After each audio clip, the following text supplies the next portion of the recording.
Dear Elder, if you are waking up at 2 o'clock or 3 o'clock in the morning, every night just to pass urine, please listen carefully.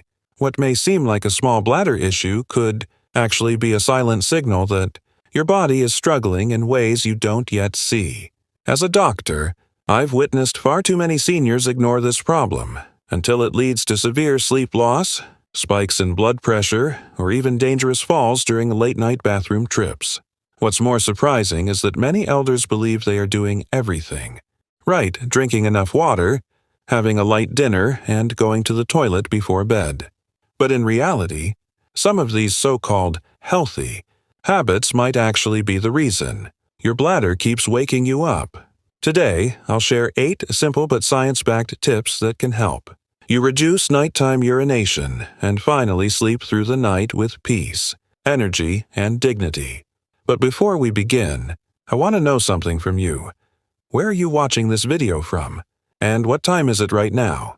Please type it in the comments below. I truly look forward to reading them. And if this video helps even a little, don't forget to subscribe, so you never miss another important health tip made just for you. My dear elder, if you find yourself waking up 2 or even 3 times each night to pass urine, you must understand this is not just old age. Something inside your body has shifted quietly and gradually. And once you understand it, you can gently begin to take back control of your nights. After the age of 60, your body starts to produce less of a hormone called vasopressin. This hormone plays a quiet but powerful role. It signals your kidneys to slow down urine production while you sleep. When vasopressin levels fall, your kidneys continue working at the same pace, even at midnight. This means more urine is made, and your bladder fills up faster, often waking you before your mind is fully ready. At the same time, your bladder becomes more sensitive with age. In your 30s, your bladder could easily hold 400 to 500 milliliters before sending a signal to urinate. But now, even with just 150 milliliters, about half a small glass, it may feel full and force you awake. That's why many elders in India say, "I get up even when I don't really feel like I have to go." It's not weakness. It's simply how aging changes the way your body communicates. There's something else we must understand. As we grow older, our kidneys filter fluids more slowly during the day. So when you lie down at night, leftover fluid from your legs moves back up toward your kidneys, asking them to filter it. Now let me tell you about Mohanji from Hyderabad. He's 69 years old, retired, and thought it was normal to wake up 3 times each night. But after a doctor explained this hidden fluid shift, he began walking every morning and started elevating his legs before bed. Within 2 weeks, he said, "For the first time in years, I slept 5 hours straight." Even with all these body changes, your habits matter too. If you drink too much water after 7 o'clock in the evening, or eat dinner too late, your bladder doesn't get enough time to settle. Foods like soup and tea, even if prepared with love, quietly add to your nighttime fluid load. When all of this happens together, the result is restless nights, tired mornings, and foggy thinking. But here is the hopeful part. When you understand how your body works now, you can adjust gently with new timing, small changes, and better sleep. You are not losing control. Your body is simply asking to be heard in a new way.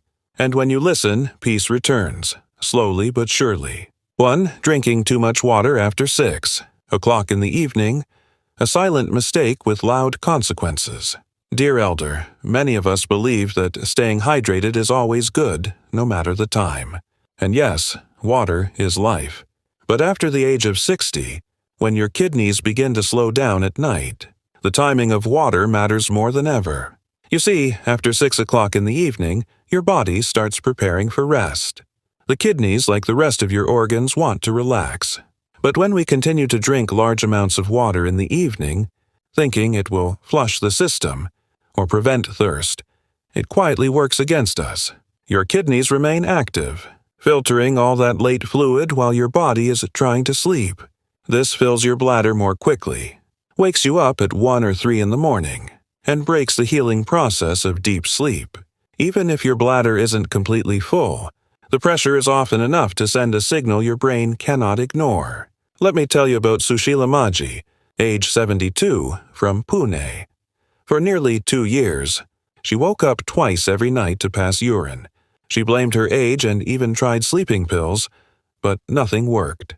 During a health workshop, she learned that her habit of drinking 2 full glasses of water after dinner around 8 o'clock in the evening might be the real issue.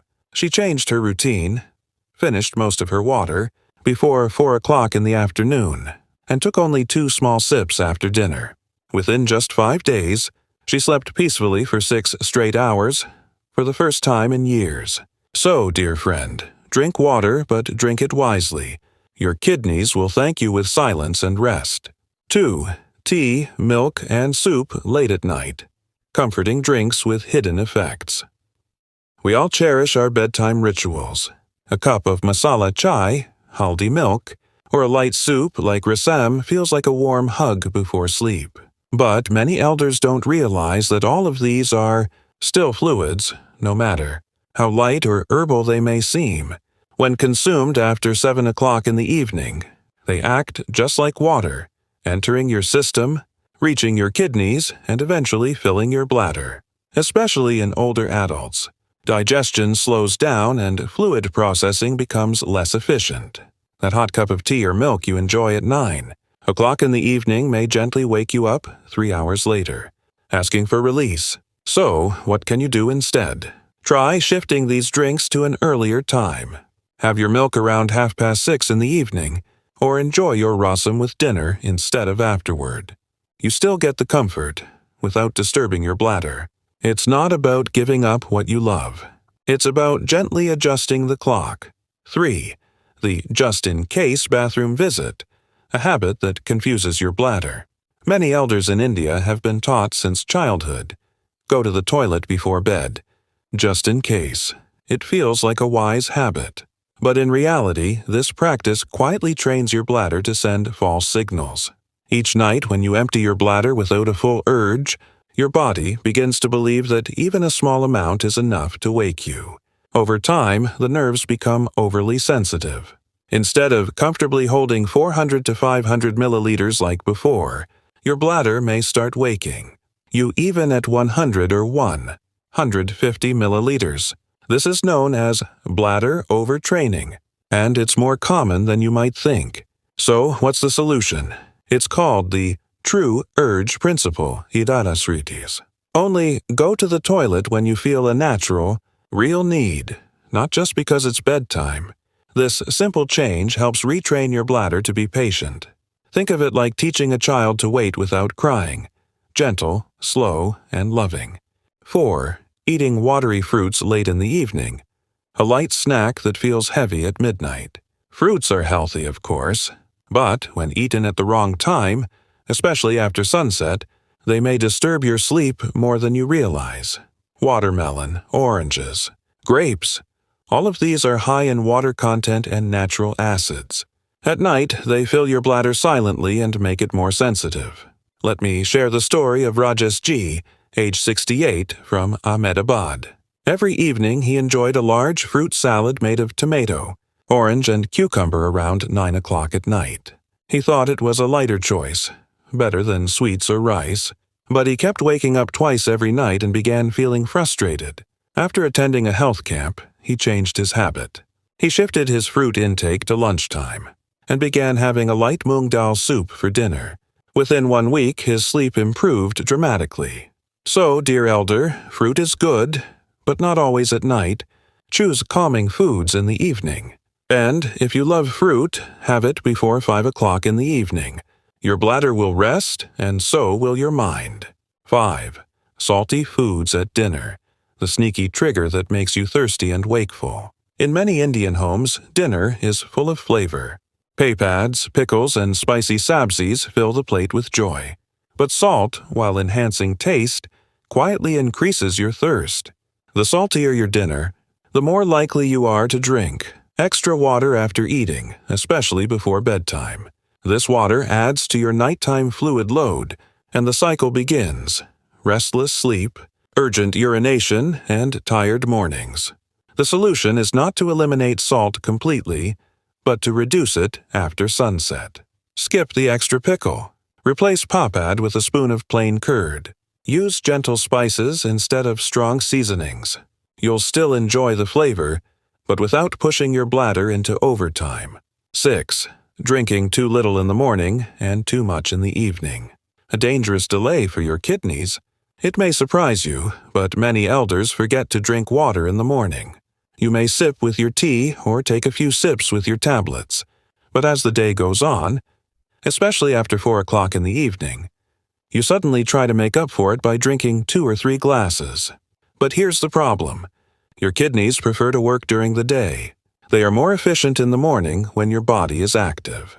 At night, forcing them to process excess. Water interrupts your sleep and overburdens your system. The better approach is a gentle water routine.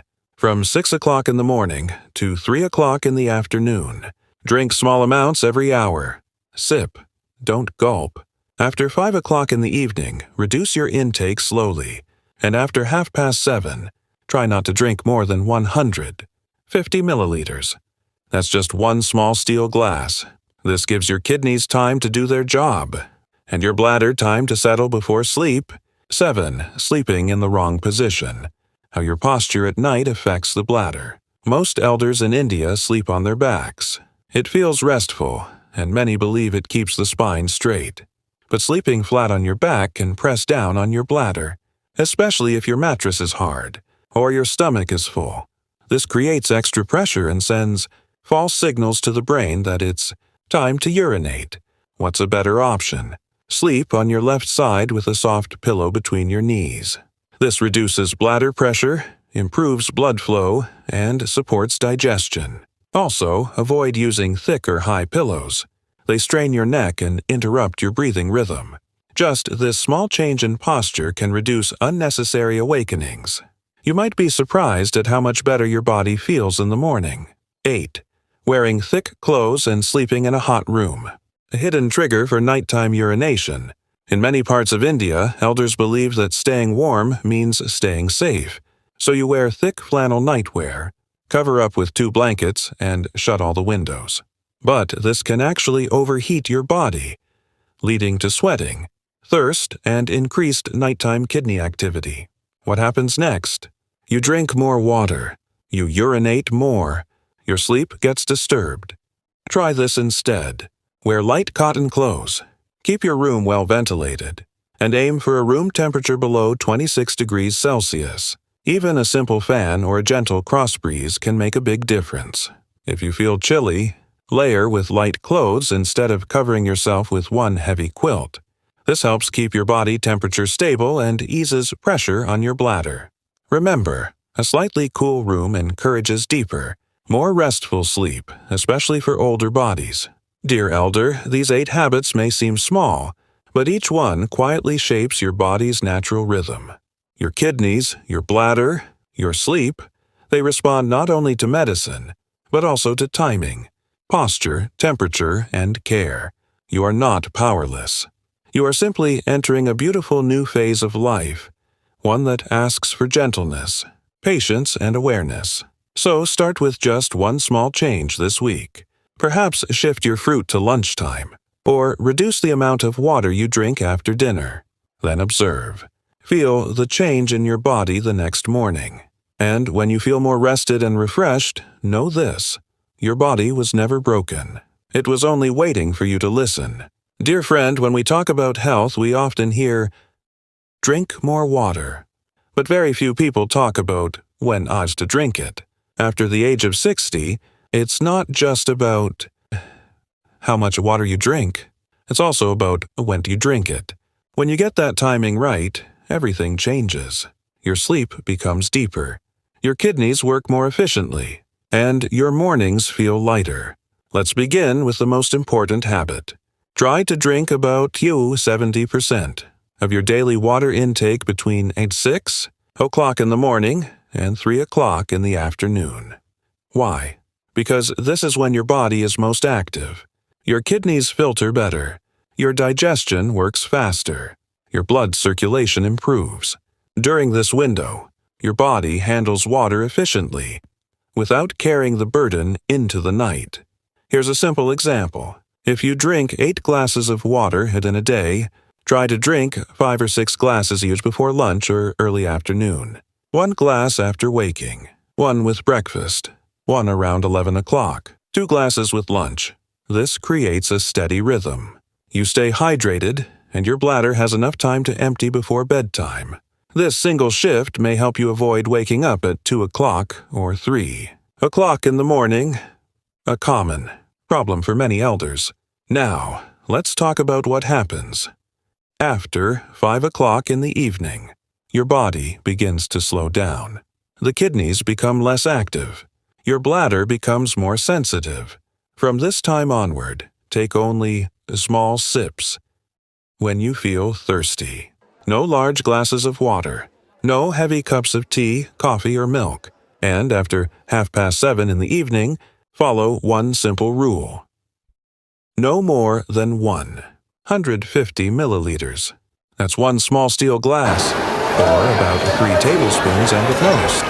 Think of it like dimming the lights in your house before bedtime. You're not cutting off water completely.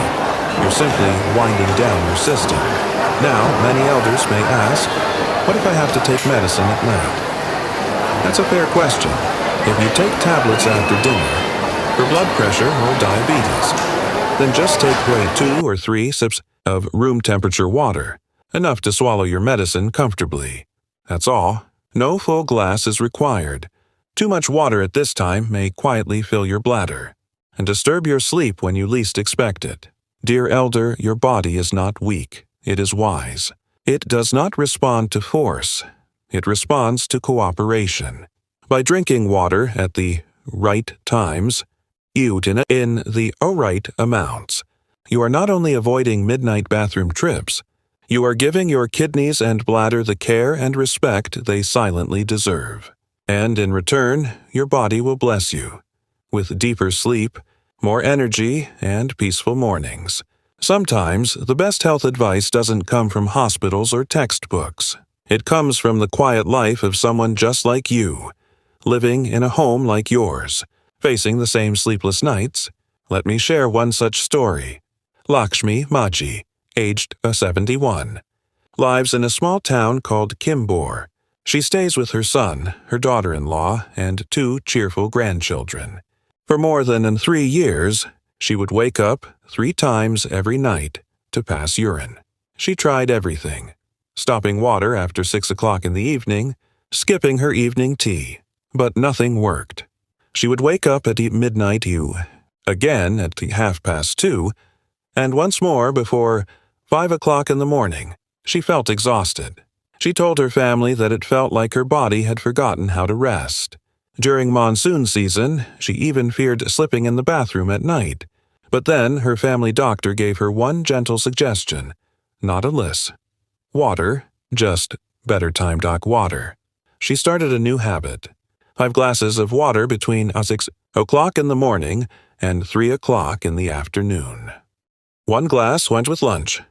Just a few sips after now 6:30 in the evening. No water at all after 7:30. And her last tea was shifted to 5 o'clock sharp. The result? Within 2 weeks, she started sleeping for 5 to 6 hours without interruption. Her face looked brighter. Her voice sounded livelier. And most of all, she felt hopeful again. She once told me something I will never forget. With tears in her eyes and a quiet smile, she said, I never imagined that just changing my water timing could bring back my sleep. I didn't need medicine. I just needed to listen to my body properly. Dear Elder, Lakshmi Maji's story is not rare. It could be your story too. Your body is not your enemy. It is your partner, quietly, asking for support, gently, patiently, one habit at a time. And when you offer it that care, your body doesn't shout. It simply thanks you with healing silence. So, if you've been waking up at night and thinking, this is just old age, I invite you to pause and think again. Because it's not always about age. Often, it's about small daily habits we were never told to question. drinking water too late, eating watery fruits after dinner, going to the toilet just in case. These may seem harmless, but slowly they rob your sleep, drain your energy, and leave your body restless. Now that you understand this, your healing journey can begin. I invite you to try one simple step. Just for 3 days. Change your water routine. Sip more in the morning. Reduce after 6 o'clock in the evening. Avoid large drinks at night. That's all. Don't expect perfection. Just observe. Many elders across India have felt a difference in just a few days. Fewer bathroom trips, deeper sleep, and fresher mornings. You deserve that comfort too. And it's never too late to begin. Even today, your body is ready to cooperate, if you treat it with kindness and awareness. If something in today's message touched your heart, even a little, go to the comments and type the word HOPE. That one small word may encourage another elder who is silently struggling, just like you. And if you found this video helpful, please share it with someone you care about, your cousin, your neighbor, your life partner. You could be giving them the gift of peaceful sleep. And don't forget to subscribe to the Health Tips Seniors YouTube channel, so we can keep walking this gentle path to health together.